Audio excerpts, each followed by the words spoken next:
বাবার দায়ভার মেয়ে নিবে কেন? পূজা তো পূজার জায়গায় থাকবে। ওর পূজার বাপ তো মনে হয় এই একজন তো পূজার, আমার জানা মতে পূজার মা পূজার বাপের তো খোঁজ খবর তেমন একটা লাগছে, আমিও যাই। পূজা ঝেরির বাবা আজকে নতুন জেলে যায় নাই, এর আগেও জেলে গেছে আমার এলাকায়, আমি জানি। তো এটা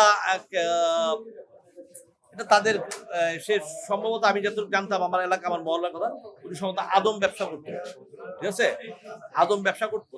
তো ওই হিসাবে এর আগেও সে যখন পূজা যখন বয়স তখন 4-5 ঠিক তখনই কিন্তু পূজার বাবা অ্যারেস্ট হয়।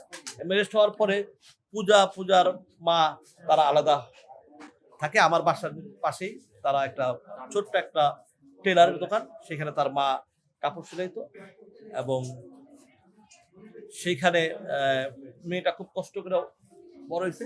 তারপর আমারই ম্যানেজার ছিল মনির, ছবির নাম মনের ঘরে বসত করে, ওইখান থেকে তাকে নিয়ে আসে তাকে ছবিতে আসে।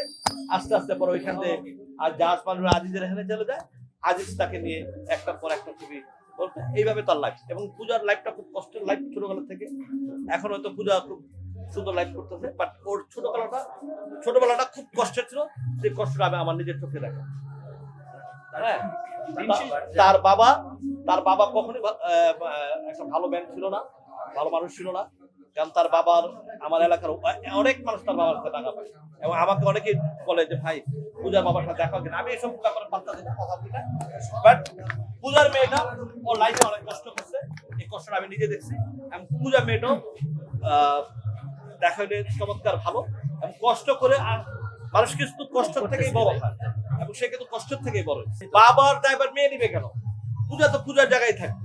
ওর পূজার বাপ তো মনে হয় এই একজন তো পূজার, আমার জানা মতে পূজার মা পূজার বাপের তো খোঁজ খবর তেমন একটা লাগছে, আমিও যাই। আমরা যখন আমরা এলাকায় থাকতাম, একসাথে থাকতাম, তখনকার কথা আমি বলছি। পূজার বাবার দায়িত্ব পূজা নিবে না, পূজার মতো চলবে, শেষ পূজার মতো কাজ করবে।